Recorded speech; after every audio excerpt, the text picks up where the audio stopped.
Boyle Heights became the Mecca. It was like a shtetl in Poland or Russia. Cantor's delicatessen. Everybody went to Cantor's. It was just a great, warm place to grow up in. Los Angeles is a city that doesn't realize that it has a history. Boyle Heights is just something special. Don't ask me to define it. It's something very, very special.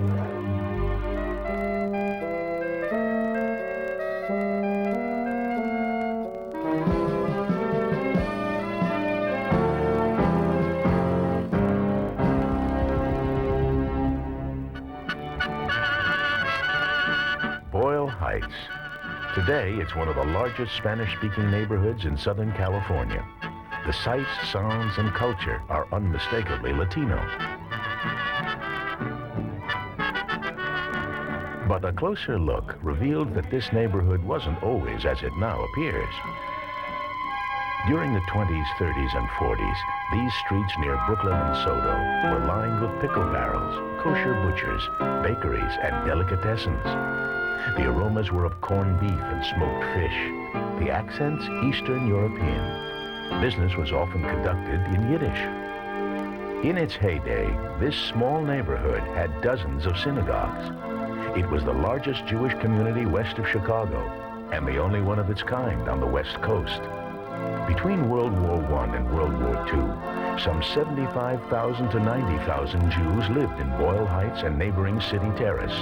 Today, there are fewer than 10. Most people don't see Los Angeles as a city with a history, especially a Jewish history, but in fact its Jewish roots go way back. In 1850, the dusty village of El Pueblo de Nuestra Senora La Reina de Los Angeles, which we call L.A., was home to almost 2,000 settlers. 8 were young Jewish men from Central and Western Europe, all living behind their stores on Bell's Row near the Central Plaza. Around this time, an Irish immigrant named Andrew Boyle purchased a tract of pasture land and vineyards on the eastern slopes of the Los Angeles River. He paid 25 cents an acre. Boyle Heights, as it soon was called, became a fashionable neighborhood for LA's Gentile elite. By the turn of the century, out of a total population of 100,000, there were 2,500 Jews living in LA, in neighborhoods such as Temple Street and Central Avenue near downtown. The Kramers were the first Jewish family to move across the river to Boyle Heights in 1906. But the real influx of Jews to the area began when Louis Lewin and Charles Jacoby acquired much of the property in Boyle Heights. They formed the Pioneer Lot Association, subdividing the land into small, affordable building lots and selling them on time.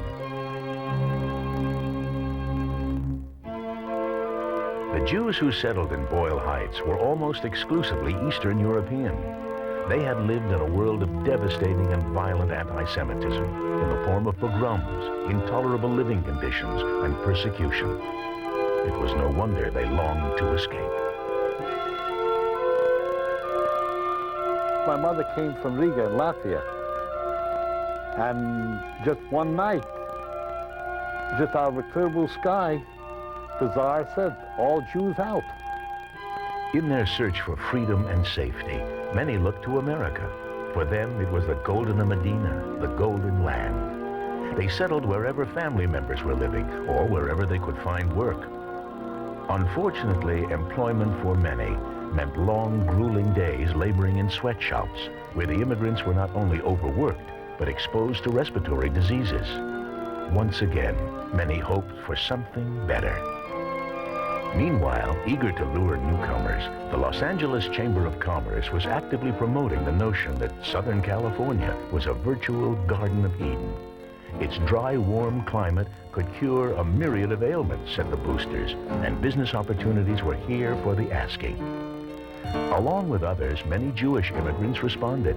Like fellow pioneers before them, they left the East Coast, the Midwest, and Canada, and headed to California, the golden state of the Golden Land. I remember even as a child, my father telling my mother and family the streets are paved in gold in California, so let's go there.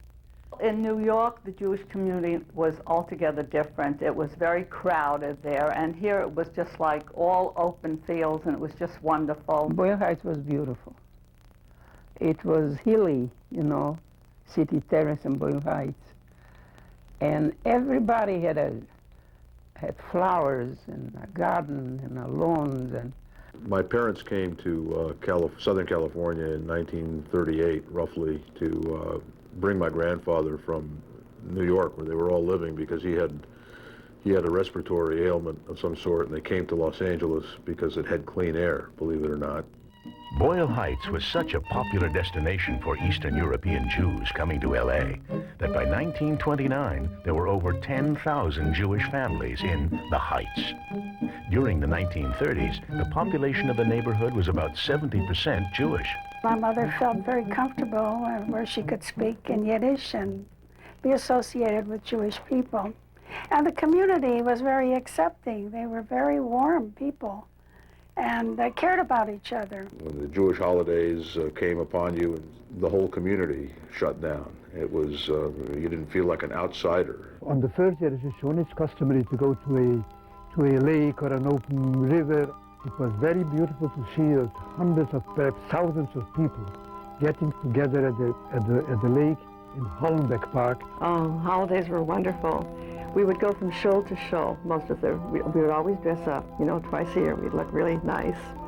And Street Street was big for the folk because it was the largest shul around. There were a lot of them were little shulkelas, you know, here and here and here. But we would walk, we would migrate. We would go pick up our friends, see other friends and so forth, and just go from shul to shul throughout the time, as well as go in and daven. But it was really a social time for the youngsters. The warm, small-town, Hamish feeling of community was undeniable. Well, it's marvelous. It's just like being in a little town. People knew each other, and no one had a key to the house. And in our house, you never knew how many people would be for dinner or for lunch, because Dad would say, "What are you doing for dinner?" If they said they didn't know or they had nothing to do, come with me. Boyle Heights really was a community. People used to visit each other on the Sabbath, and it was a walking community. It was everybody, life took place on the streets. Boyle Heights was indeed a close-knit enclave, often separate in many ways from the rest of Los Angeles, and even its more established and Americanized Jewish residents. Nevertheless, it was these successful fellow Jews who helped establish essential social services in Boyle Heights. By the 1920s, this included the Hebrew Sheltering Home, which became the Jewish Home for the Aging on the former Boyle estate, the Jewish Mothers Alliance, later known as the Julia Ann Singer Center, the Jewish Orphans Home, eventually called Vista Del Mar, Casper Cone Hospital, and Mount Sinai Hospital and Clinic, both forerunners of Cedars-Sinai Medical Center, and Home of Peace Cemetery. Everything, some would say, from birth to the grave. The peak of the Jewish presence in Boyle Heights during the 1930s coincided with the Great Depression. This had a tremendous impact on life and relationships in the community. My father worked in the May Company as a tailor for $18 a week. And I always thought we were wealthy because, you know, I had shoes going to school, and there were kids who did not have shoes. Nobody there was rich. Nobody there was well-to-do. It was a community in which personal relationships and friendships meant a lot. There was a very interesting movement going on during the Depression times in this area. And they had groups of men who got together who were a little more responsible and had a little more money. And anybody who needed a loan, cash loan, they could go to this group. Like we had the Winnipeg Free Loan Society, they had the Cleveland Loan Society, they had the New York Loan Society, New Jersey. From all over the United States, people who came from a particular community would form together. And if they had a few bucks and somebody was desperate, and there were a lot of desperate people out there, why? Because number one, we didn't have Social Security. We didn't have unemployment insurance. Who in the hell was working? Very few people. And those people who needed help went to these small groups of people who loaned them money without any interest. There was a grocery store on the corner. And this grocery store was owned by a man by the name of Greenspan. A little grocery store. And he gave credit to the people that lived in that neighborhood. And I want to tell you something. It wasn't that for that man giving credit. There were a lot of people that couldn't eat. He had a little money, and he had a lot of loyalty from people. He trusted people. And we managed to eat based on him giving us credit. There was a great pride among the Jews in that district. There was no beggar, and there was a lot of unemployment, I'm sure, but you didn't see it around you because everybody was cared for. Tzedakah, or the obligation to be charitable and do justice, is inherent in Judaism. So too is the need to establish houses of worship and study. Boyle Heights residents took this to heart. Every time you would put 10 Jewish people together, you'd have another temple. There were indeed dozens of synagogues to choose from in the neighborhood, such as the Cincinnati Street Shul, the Fairmont Street Shul, and the Cornwell Street Shul. They ranged in size and style. Some were tiny, a few were even in people's front parlors, but one was especially grand. It was the queen of the shuls, the Congregation Talmud Torah, known as the Breed Street Shul. During the Depression, that shul, which was the largest synagogue west of Chicago, drew people from all over. And when they would hire a cantor, they would hire the best. The most famous cantor in the United States was a man by the name of Rosenblatt. They would pay that man for 3 days $5,000. That's what most people worked 2 years to make. It was awesome. It was so big. It was the hugest building that I'd ever seen, with these chandeliers that they claimed they were the biggest chandeliers this side of Chicago. Everything was compared to this side of Chicago. The benches, everything. Upstairs were the women. Until later years, they figured out that some of these ladies were pretty old to be schlepping up these stairs there, so they made a section in the back. Despite the Jewishness of the neighborhood, there were many other influences, and it was often a challenge for immigrant parents to raise their children as Jews in this new and often bewildering country of America. The funniest thing that ever happened to me was that when I was in the first grade, I won something. I won the Christmas tree, and I brought it home, and my mother had a heart attack. And here I was so proud of myself that I won something. It was wonderful, and she made me take it back and never bring anything like that into her house again. One memorable intrusion into the core of the Jewish enclave was the arrival in the 1930s of the Hebrew Christian synagogue.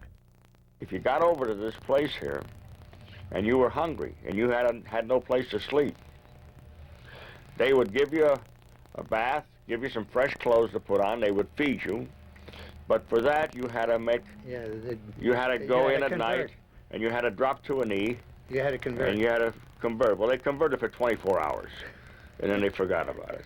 And this organization used to get contributions from all over the United States and Canada. And if they could show one Jewish boy that they converted, that was worth maybe, I don't know, $10,000, $20,000. Yeah. And so along came Mr. Simon. Mr. Simon, in the early 30s, opened up what they called Hachnuches Sorchem, a place for wayfarers. So that was his way of fighting the Hebrew Christian Church. One way the immigrants sought to become Americans, while also preserving their Jewish heritage and culture, was to establish community centers. The Modern Social Center, the city's first neighborhood Jewish community center, opened in 1924 and eventually became the Soto, Michigan Center. This and the Menorah Center in City Terrace became central gathering spots for both young and old. Whether it was for Americanization classes, a basketball game, a Zionist meeting, or a dance, the centers fulfilled many needs. Menorah Center was founded about 1927. It was really a home away from home. Organizations met there. We had social activities. We even brought in Mickey Katz and his group to entertain. It was also a synagogue. It was what I would call kind of a hybrid conservative Orthodox congregation. Men and women sat together, which was different than the more Orthodox traditional congregations in the area. East L.A. was home to a large community of secular Jews, and they too built centers, with a focus on celebrating and preserving Yiddish culture and language. There was the Shalom Aleichem Shul, which I think were completely apolitical. Those were just cultural organizations, Yiddishist cultural organizations. There was the Arbeiter Ring, which I would think one would term as socialist or social democrat. There was the Volksschule. There was the Polizien, which were labor Zionists. There was so much activities, teaching children and accepting, giving receptions for writers and talking about publishing books, Jewish books, advancing the Jewish culture. That was the most important thing. Wherever they were from in Eastern Europe, Yiddish was something the East Side Jewish immigrants had in common. The Mama Loshen, or mother tongue, was ever present in the community, in the newspapers, in movies and plays, and on the street. A great percentage of our business was in Yiddish. And whatever it took to make the sale, that's what you spoke. Though Yiddish was a part of the daily life in the neighborhood, for some residents it signified much more. To them, it was a worldview and a way of life that needed to be preserved. These Yiddishists were greatly distressed that most of their neighbors wanted so much to raise real American children that Yiddish was often not passed on. They felt that that was the only way that one could be part of the American mainstream. As a result, you had people in homes who would speak a broken English, who hardly spoke English at all, but would speak it just so as not to speak Yiddish. There was no understanding at that time that Jews could become part of the American mainstream and still not lose their own ethnic or cultural identity. And as a result, I think a great part of the heritage of Eastern European Jews, the folk songs, the literature, the theater, was lost. The language was lost.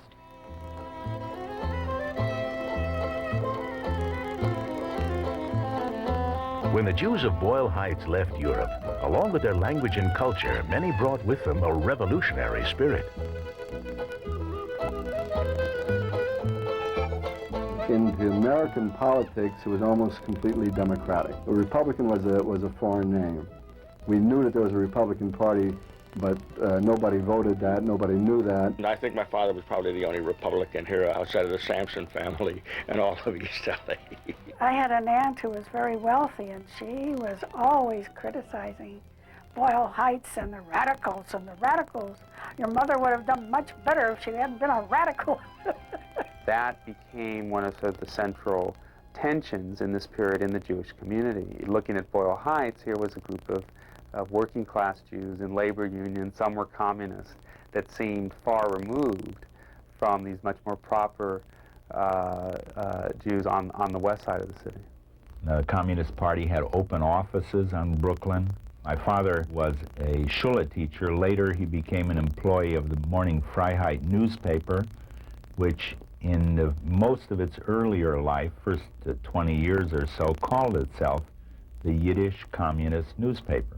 Ginsberg's vegetarian restaurant near Brooklyn and Soto was the center of all discussion. You could walk in at any time and there would be every possible kind of discussion, from health to politics to reincarnation. The East Side was a living example of the saying, 2 Jews, 3 opinions. You could see on any warm summer evening crowds of people arguing in Yiddish from all different political factions, whether it be labor Zionists or communists or socialists or anarchists or Trotskyites, and they each felt that they had the solution to the problems of the world. The Workmen's Circle and the IWO were both socialist and both Marxist to some extent, both atheist. But the Workmen's Circle was anti-Soviet Union, and the IWO was pro-Soviet Union. So that's where the line is. It's a difference in degree of leftness. The Workmen's Circle, they had a teacher who was a Yiddish poetess. She wrote very beautiful poems in Yiddish. Far removed from religion. In her classroom, they had pictures of Tolstoy, Kropotkin, the founder of of the anarchist movement, Karl Marx, and she was so revolutionary. She hung up a picture of Moshe Rabbeinu, of Moses. Some tables or some benches got broken. She called in an old carpenter, an old Arbeiterverband. I knew him. So he came in. What is this reactionary doing there near Karl Marx? Get them off that reactionary. That's the type of people there. Within their own groupings, there was constant, vehement arguments where my father would cross the street if he saw someone of a different political faction, you know, coming his way. A friend of my dad's who was Harry Goldstein, a butcher and communist, very dear friend of my dad. My dad was a socialist, and they would get into these arguments about politics constantly. And finally the voices would go up, and finally Harry would say, "Geh schön zum schwarzen Winkel," which means you go to the black corner, which was on St. Louis near First Street thing. And my dad would say, "All right, geh schön zum rechten Winkel," which is the red corner, which was at Mott in Brooklyn. And this was the way they settled their arguments in the end.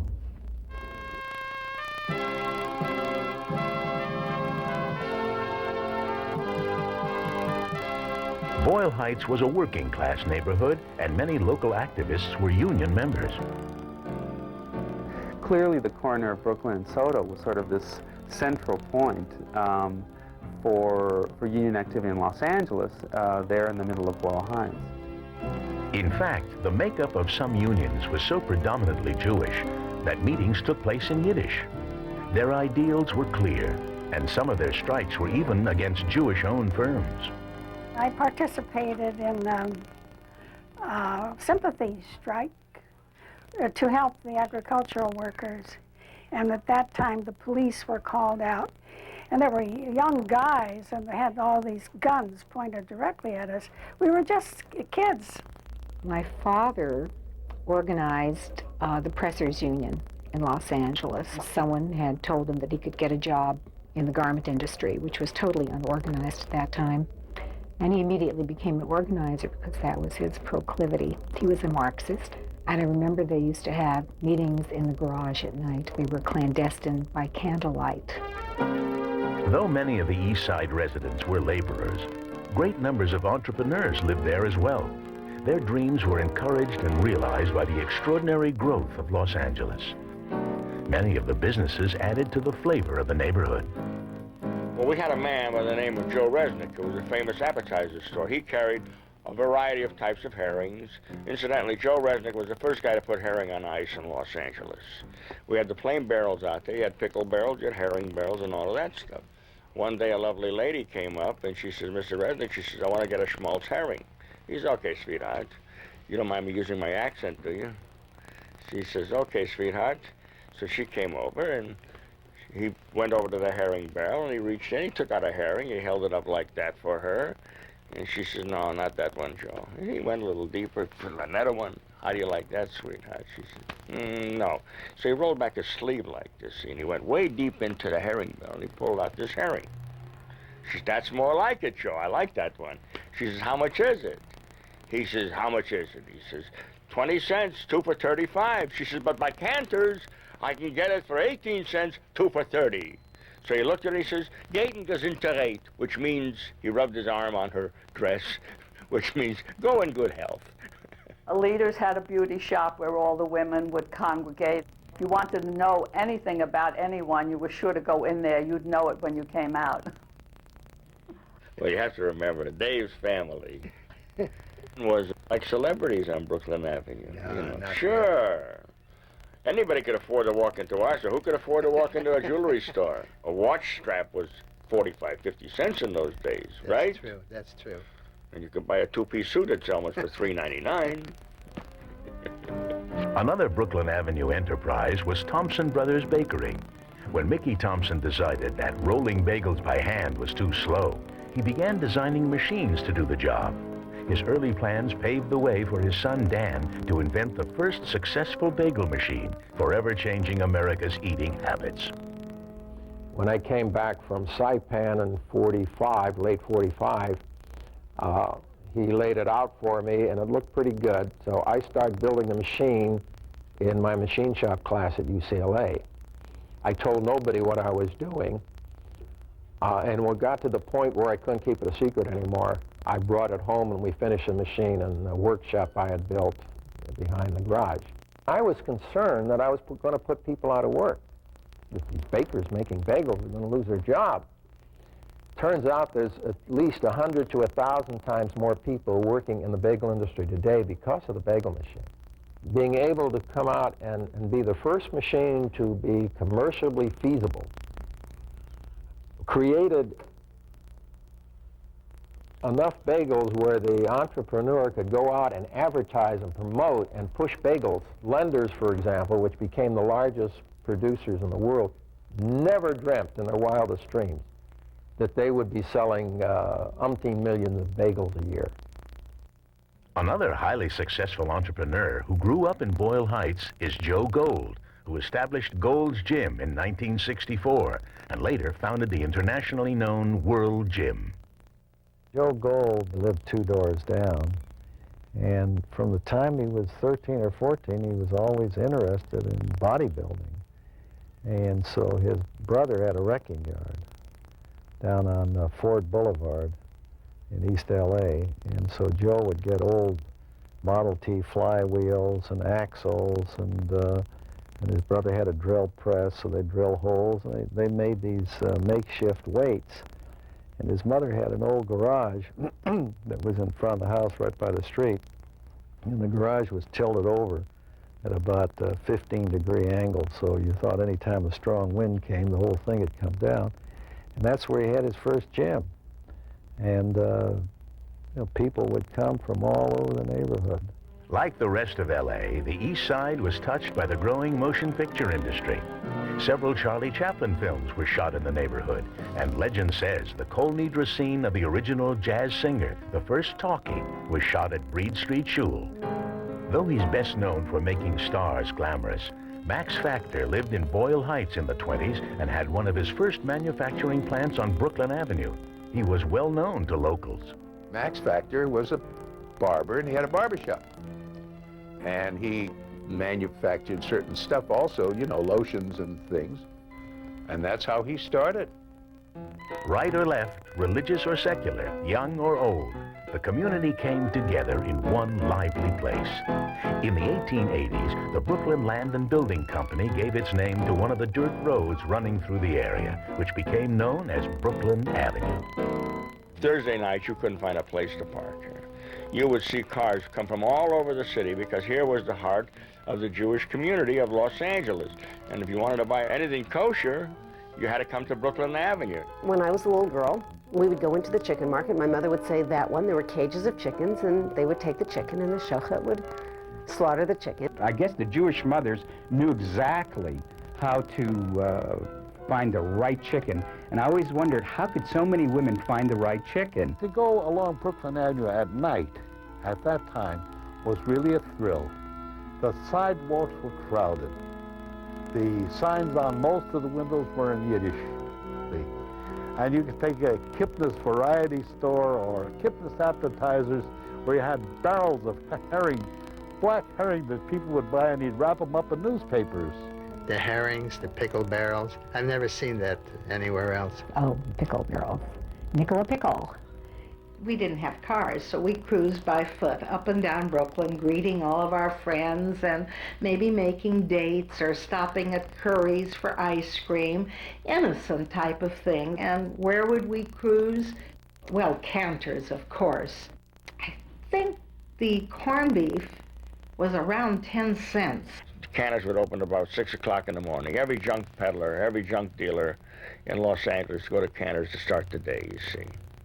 Okay, they'd start off with a shot of whiskey, and then they'd all have a little breakfast. On the sidewalk, during holidays, especially out front, was a little old man with a beard and a hand-cranked horseradish device. He had beets.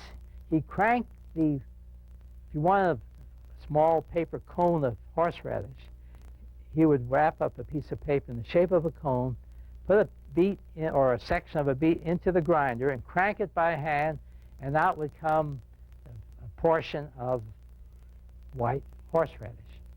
It was fascinating, and the man always had tears in his eyes because he kept cranking the beets, and like onions, you'd have the same effect. It was exciting, it was interesting, it was unique.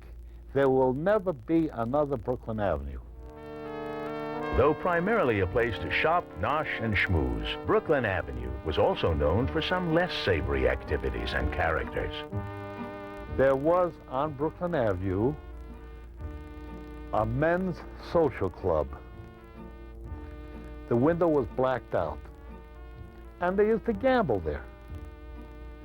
And when the United States National Bank failed, they had a branch on Wabash and Evergreen, and it was converted into a pool hall, but the safety deposit department was a gambling place. And it was all protected. As a matter of fact, I say this without shame, to add to income, my mother allowed bootleggers to make booze in her garage. During Prohibition, wine was permitted for religious purposes. While this law was in effect, membership in the Breed Street Shul grew from 200 to 1,200. The L.A. Times reported that the rabbi finally quit in frustration with his new congregants' demands for, quote, wine, wine, and more wine. There were pool halls on Brooklyn Avenue at various times at different locations. For my group, this was home. The so-called racketeers were considered very high in our social ladder. And Mickey Cohn, of course, was the kingpin of the Los Angeles rackets in the 40s, the late 40s. And I remember the word got out in the pool hall. Mickey Cohn was down at the Cornwall Street Shul. And so I remember a group of us went there, and you want to see the big man. And he had this limousine with these characters, and then we all heard he gave out thousands of dollars for that temple. There was a restaurant on Brooklyn Avenue called The Famous. The cuisine was out of this world. The waiters were black tie. One night it was Meyer Lansky, Mickey Cohn, and Bugsy Siegel. I really didn't know who they were. No, they were mobsters. They gave me $1 tip, that's all I know. It was the biggest tip I ever got.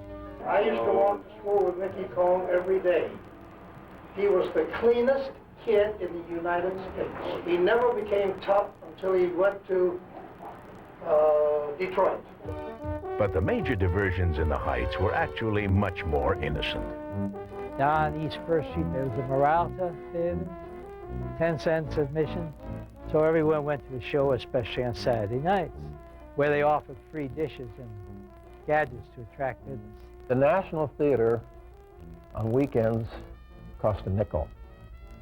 And there were times when my mother didn't have the dime for my brother and me. And by reaching back into the furniture, we sometimes found enough money to go to the money would fall out of a guest's pocket, and we could go to the theater. When we would go to the National Theater or the Moralta Theater or the Joy Theater, you didn't buy candy.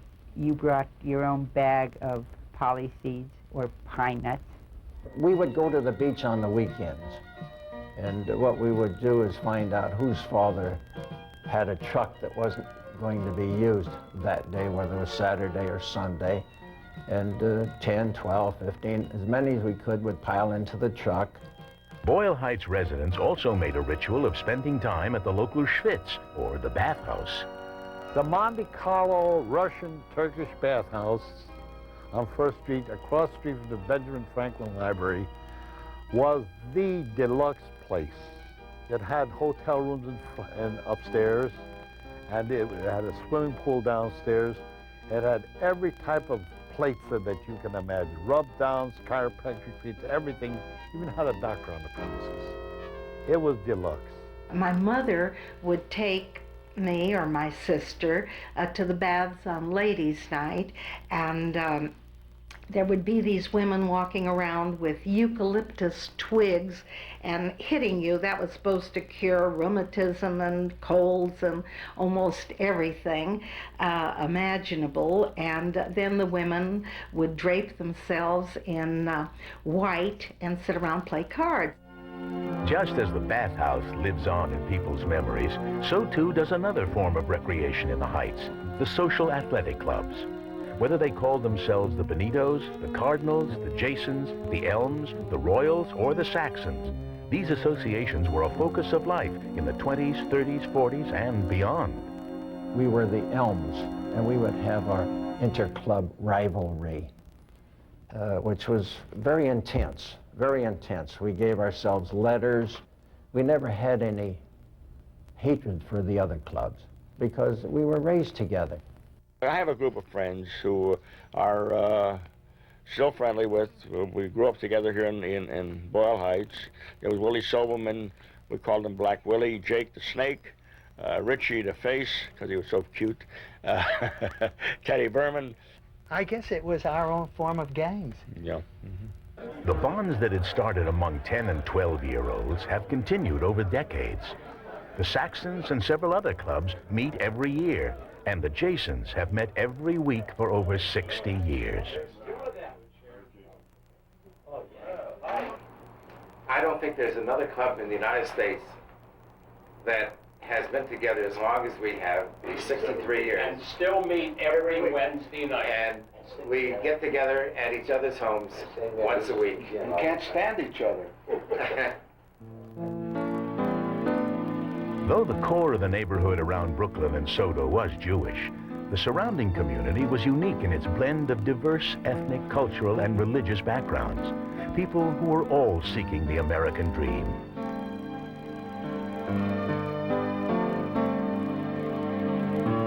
It, in many ways, was Los Angeles' Ellis Island. This led to a much more racially mixed environment than in any other time in Los Angeles. It was primarily the children of the Jewish community in Boyle Heights that crossed paths with young people of other cultures living in the neighborhood. During the Jewish era in East L.A., there was a full range of intergroup experiences. Though the 20s and early 30s in the Heights are seen by most as a time of harmony, there were moments when the differences were indeed felt. The only trouble we had were really with the white Russians, who were the royalists that moved into the flats below Boyle Avenue, and of course, they blamed the Jewish people for instigating the revolution. And if you were a royalist, that revolution didn't sit right with you. We actually grew up in a ghetto of our own. Hollenbeck already was a whole new world. Hey, first day in school I got beat up. It was a whole new world for us. Yeah. We were out in the world. Yeah. We never realized that there were so many nationalities. Hollenbeck at one time had supposedly more different nationalities than 54 minorities. And one majority. Yeah, one majority. Many of the youth of Boyle Heights, particularly by the late 30s, the 40s, and clearly in the 50s, were kids who were caught between their immigrant parents and the sort of larger American institutions of school and work. There was a lot of difficulty in that transition, and you have, because of that, the development of gangs, more violence, gangs and violence not quite like today, but certainly, you know, these peer networks that could often seem very threatening to others. When you were in school, everything was great, but as soon as school was over, the gangs would take over, and there were always beefs going on. There were always, they were like a gauntlet up on Soto Street where the kid would get out of school, and he'd be walking down the street, and the gangs were on both sides, and they sort of give you a gauntlet. They beat the hell out of you. During the war, when the Zutsu thing happened, there was more gang problems. And over at Sheridan Street School, remember, they got together, the Jews all got together, and they were going after the Mexicans. We had it down on Wabash where the Mexicans came after the Jews. So there were gang fights all the time. But there was no drugs. Well, in those days. But they didn't use guns. Yeah, they didn't use guns. I got hit with a tire chain, but that's not a gun. Though there are some memories of discord with other groups, what is most commonly remembered are inspiring stories of how people got along. and how ethnic diversity was celebrated, especially at Roosevelt, the primary high school in Boyle Heights. It was a very interesting time at Roosevelt because of the diversity of the student body. The student body was probably about 60% Jewish, and then had very sizable minorities, particularly of Latino, Chicano. There were also Nisei.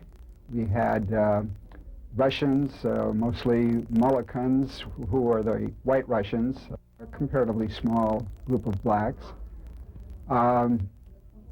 It was, I think, unique in the fact that everyone that I've talked to that was part of my generation or prior to that at Roosevelt just felt that we never really felt that there was any real problems, and in fact that one of the highlights of attending Roosevelt was the mix. In those days, the emphasis was on people coming together, people working together, people tolerating each other's views and trying to understand each other's views and backgrounds. And so even in high school we had certain cultural programs and exchanges. They used to have one day at Roosevelt High School, maybe it was called League of Nations Day, where all the different kids would come and wear the costumes of the lands from which their parents came.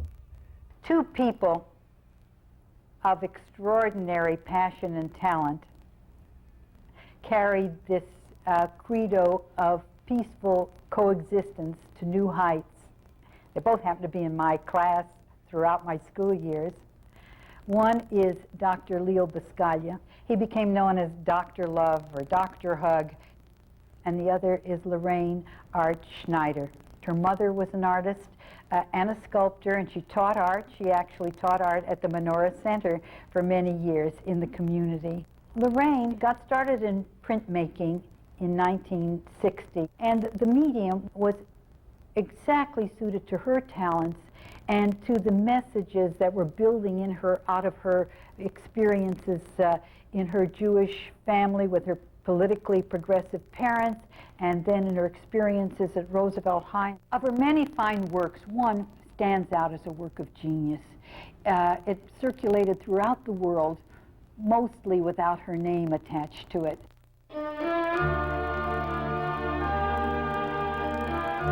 Unfortunately, the relative security of Jews in Boyle Heights contrasted with the rise of German anti-Semitism in the 30s.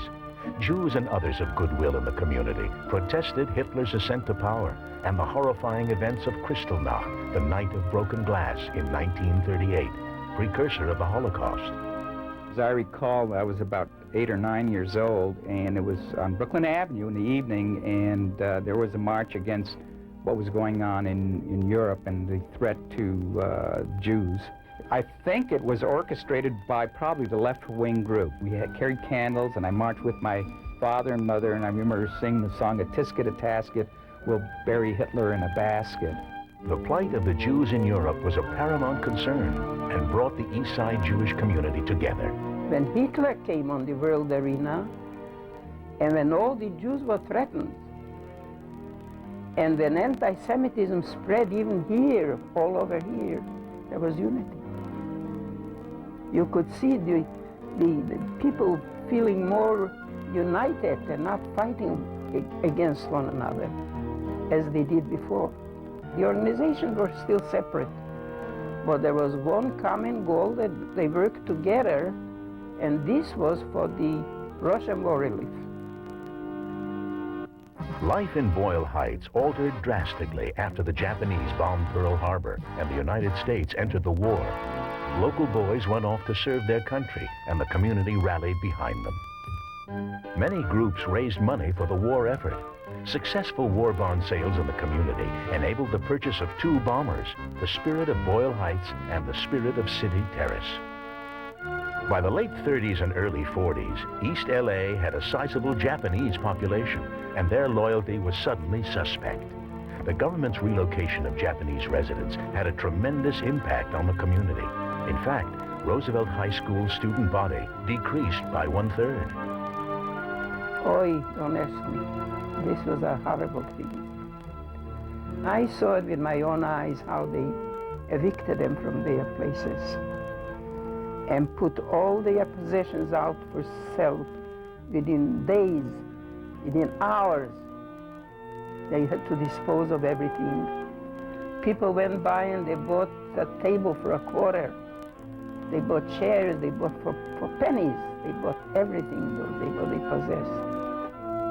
My father, who was a communist, said, "I will not buy other people's misery."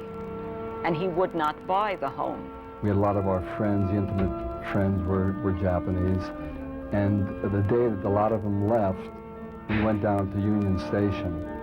And it was a little bittersweet thing. We saw our friends, we were waving goodbye. We didn't know what the future would be. It was so pathetic. It was so heartbreaking. And it was so unjust. When we moved into our house at City Terrace, our neighbors next door was a Japanese dentist. And he brought in a wife from Japan. And when the war came along, they were told to relocate. And she came and, oh, she didn't know what to do, and she said, oh gosh, I have to leave my beautiful house. Ethel said, look, I'll tell you what I'll do. You turn off the gas, you turn off the electricity, but don't turn off the water.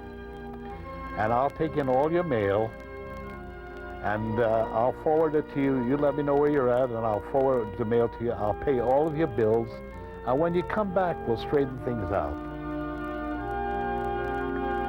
She came back in the early part of 1946, and she came back to a clean house. Tears all over the place. Oh gosh, it was so heartwarming, so beautiful, you know. They loved each other. After World War II, the whole country was on the move, and Boyle Heights was no different. Before the war, before 44, 43, when the young people got married, they stayed in the neighborhood. But after World War II, then there was the an exodus took place. Many of the young people began to leave Boyle Heights to go into the armed services, to go to college, to seek employment in various parts of the city, and they didn't come back. And then their parents, in due time, followed them out of Boyle Heights. When they were relatively successful then, you wanted to move out. And they did.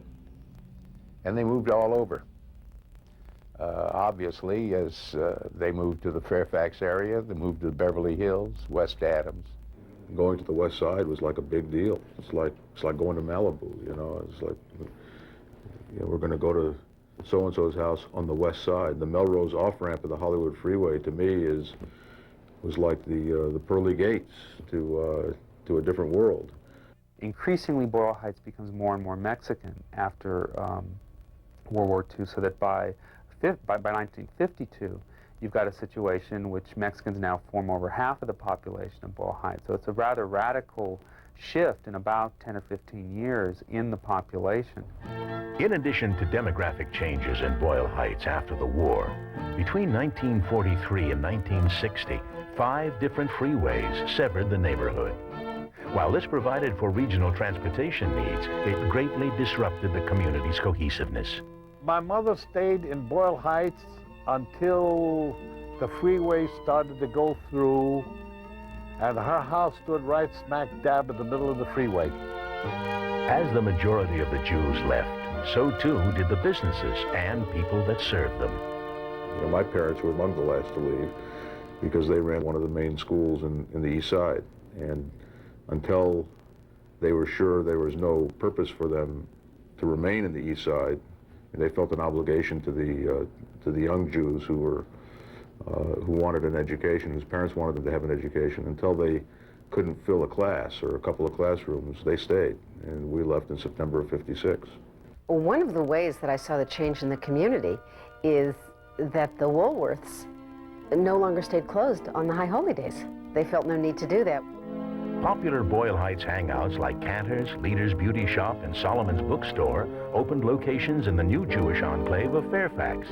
Cantor's finally closed its Boyle Heights deli in the 70s. Schoenholtz Jewelers and Phillips Music stayed into the 80s.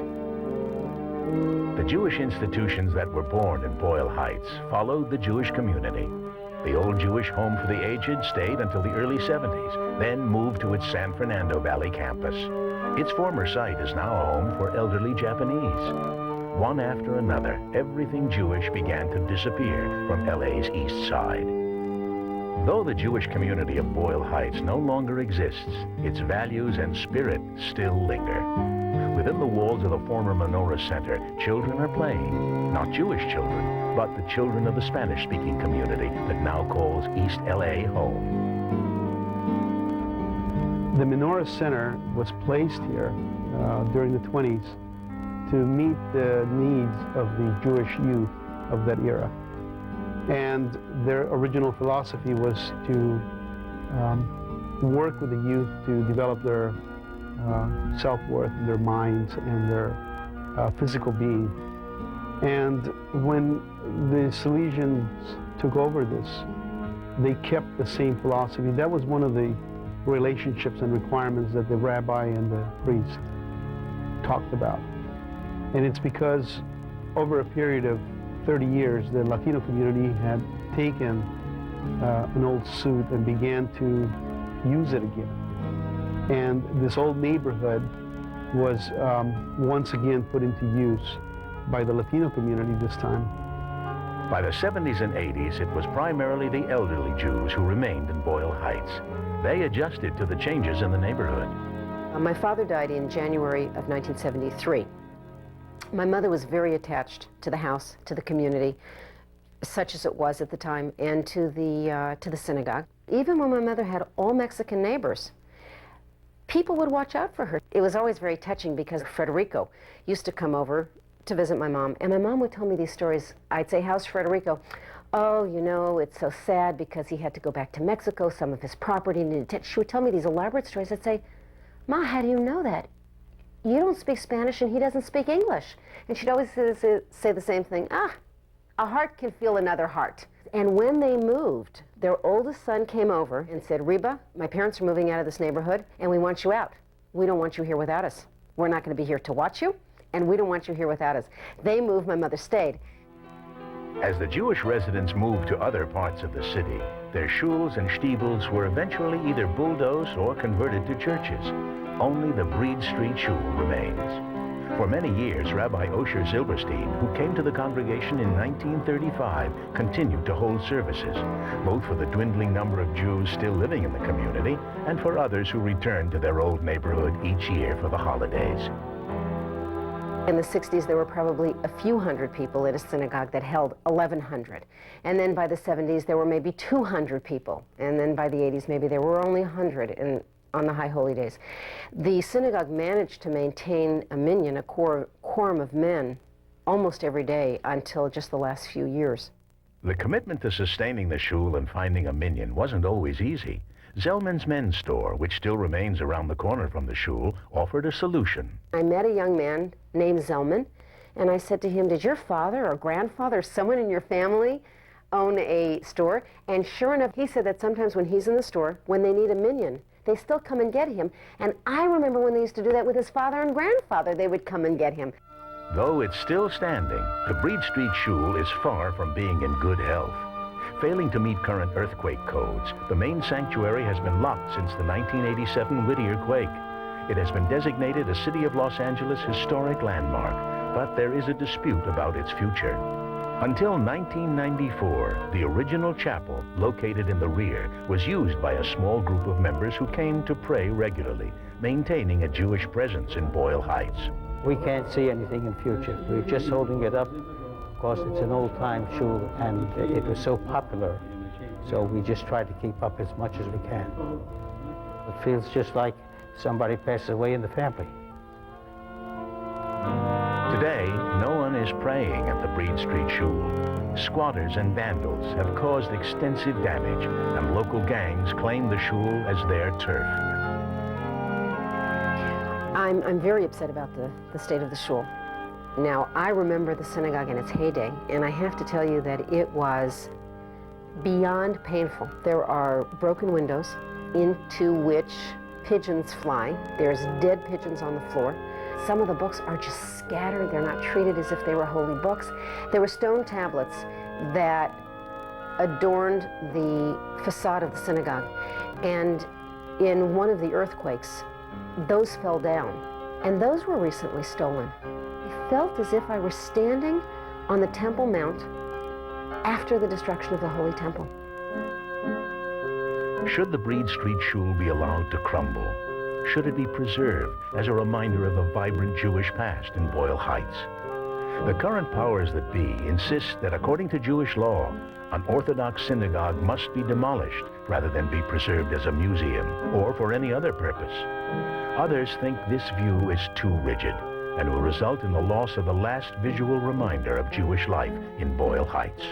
It symbolizes everything in Boyle Heights because it was the largest congregation. It was the one to which most people flowed. It was located near the center of activity. That whole area with the pickles and the herring and the open fruit stands, etc. And that, you think of it when you think of Breed Street Shul. If you tear it down, Boyle Heights is gone. A further blow to many former residents came in 1994 when the Los Angeles City Council voted to change the name of Brooklyn Avenue to Cesar Chavez Avenue. While no one disagreed with the importance of honoring Chavez, many, including members of all ethnic groups from the Heights, felt this was a symbolic ending to the old neighborhood. In response to these concerns, a portion of the street was declared the Brooklyn Avenue Historic Neighborhood Corridor. Among the supporters of keeping Brooklyn Avenue were Manny and Dean Zellman, the owners of the last Jewish-owned and operated retail business left in Boyle Heights. Zellman's is the oldest store on Brooklyn Avenue today. Many of them lasted up until about 1960. And then they started to sell off. Why did I stay? Well, my daughter used to write a show. It was called It's a Living. But for some reason or other, this store here was like in the Hebrew Bible. When they talk about the burning bush, it always burns. It never burns out. And it's always here. Come high, come low. And it'll be here for the rest of the time. A few blocks away, next to the old bathhouse, another former Jewish resident maintains her connection to the old neighborhood. Dr. Pauline Firth came back to open her medical practice in 1955. Just feel comfortable here. People, if they can't pay, they always bring tamales or wonderful chili rellenos, and that's perfectly okay. This last year, Lena Cohn was my last Jewish patient, and she had lived and was very comfortable living among the Hispanics on Soto Street. And but finally her nephew took her to a rest home in the valley. The gangs, many of them are my patients. We've never been robbed. They come and tell me their problems. I've never really known of anyone in a gang that I didn't like, and particularly the gang leaders. They're usually the smartest, and well, they don't, you know, when you have no place else to go, you go out on the street, and that becomes your life. There are some Jewish people whose roots in Boyle Heights keep them involved in the community. After finishing a degree in city planning, Kenny Rogers needed to find an inner-city community for a pilot program. He decided to make a contribution to his father's childhood neighborhood by creating the Boyle Heights Institute. My grandfather actually immigrated here from Canada in the early 1920s, and I came to Boyle Heights for the first time in my life. Although I'd grown up in West Los Angeles and spent the first 26 years of my life there, with periodic times going back east to school, I'd never been to Boyle Heights. I decided rather than try and put a program in a community that I'm unfamiliar with, I'd try and do one in my own backyard in Boyle Heights, and create a link between my ethnic community, I'm a Jew, between the Jewish community, which used to populate Boyle Heights, and the Latino community, which is now here. The Boyle Heights Elementary Institute is designed to help young inner city kids get to college. We like to say we're helping them put themselves on the fast track to college. Kenny's project is, I think, an opportunity for people that have been successful to come and to help and to work with kids to chronicle the rich history of this community and of its people. Because without its people, Boyle Heights would not be the great community that it is. Though they haven't lived in the Heights for over 40 years, the members of the Saxons put their money where their heart is by providing equipment for the Wabash Playground and Roosevelt High School. They're always on the lookout for projects in need. Interest in Los Angeles Jewish history is kept alive by the Jewish Historical Society of Southern California. Monthly tours of historic Jewish L.A. include a stop in Boyle Heights. I came today for a real sense of family history. My father grew up in Boyle Heights, and last night I spoke to him about some of the areas where he had grown up and played. And he told me, for instance, that Uncle Joe's medical office was at such and such location. And as we walked around the block, I was able to figure out the building in which Uncle Joe had his office. Many of the social service institutions which started here are still serving this community. They're now operated by the Latino community, but they're in the buildings that our community created originally when this was a Jewish neighborhood. I grew up in Los Angeles, but didn't have a real sense for my Jewish history and the Jewish community. And my father lived in Boyle Heights when he was a teenager, moved here from Chicago, but he's never actually driven me down here. And so it was sort of, it's neat to see. I think I'm going to go home now and ask him to drive me around and hear it from his point of view. As part of its commitment to uncover and preserve local Jewish history, the Historical Society launched a major oral history project to record the memories of former residents of Boyle Heights. This inspired a reunion in 1992 called Boyle Heights Revisited. 1,200 people hungry for contact with their past and their friends showed up.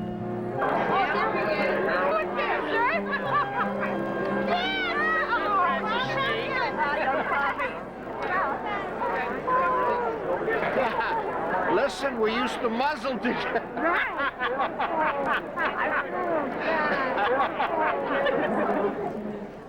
Teddy State. Wait a minute, that's 50, 40 years. These people and others who grew up there have wonderful memories of Boyle Heights and City Terrace. Judge Harry Pragerson has for years taken his own tours of the old neighborhood, driving his law clerks around his old stomping ground, what he calls the real L.A. Harris, Newmark, 1853, when he came down Los Angeles and he went to the plaza. And I used to go there when I was a kid.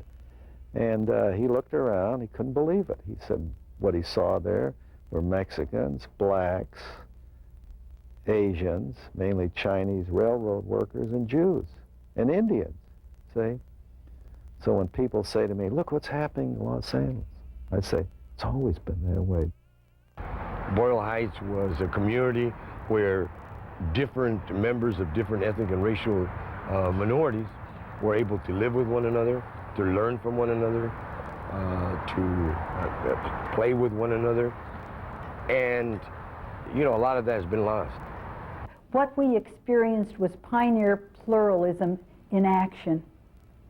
It worked and it stuck. And in my view, turbulent, multi-ethnic Los Angeles could really use a few pages from that book. It's been incredible to me to consistently meet the people who are interested in interracial understanding in Los Angeles in the 1990s, because I am now never surprised by the fact they grew up in Boyle Heights, and this is across different ethnic groups. There seems to be something about having lived in this kind of community in this period that led them to believe that things could work between groups. Today, I feel very comfortable wherever I go in the world, or whomever I meet and talk to. I just don't have any I don't feel like there's a barrier between us.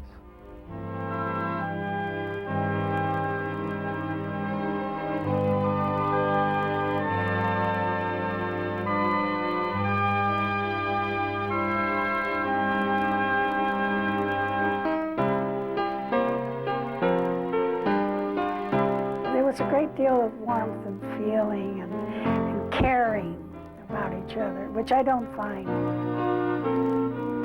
that in other places. It was interesting, the smells, the taste, the feeling. It was a vibrant area, a wonderful area to grow up in.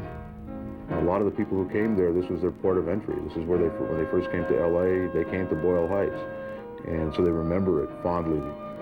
So I think there's that kind of nostalgic feeling. And above all, Los Angeles, which is not a city which is known for its neighborhoods. It's a collection of communities that are strung together. And so that atmosphere and that memory, one which you were able to have a kind of feeling about your home that you were able to have in Boyle Heights is something that people really long for.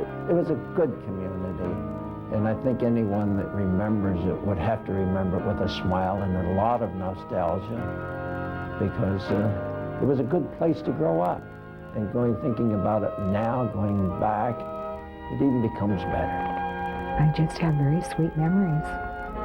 Very. We never had less monetarily, but never had more in our lives than what we had in Boyle Heights. There'll never, ever be another like it. Never.